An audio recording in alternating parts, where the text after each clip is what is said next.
So, tuturuan ko kayo paano mag-sturdy. 1, tara di. Diyan. Kick. First kick. 1, 2, 3, 4, 5, 6, 7. Ganyan ka. Tapos 1, 2, 3, 1, 2, 3. Tapos, ganyan ka. Ganyan. Yan na. Ito ang example. Yan.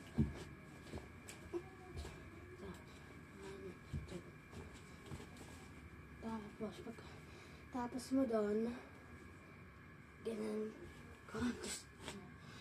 Ganyan. Pagkatapos, ganyan. Ikot ka. Down. 1. Tapos mo to. 2. Tapos 1, 2, 3. Ayun. Okay na. Kung paano ka mag-sturdy.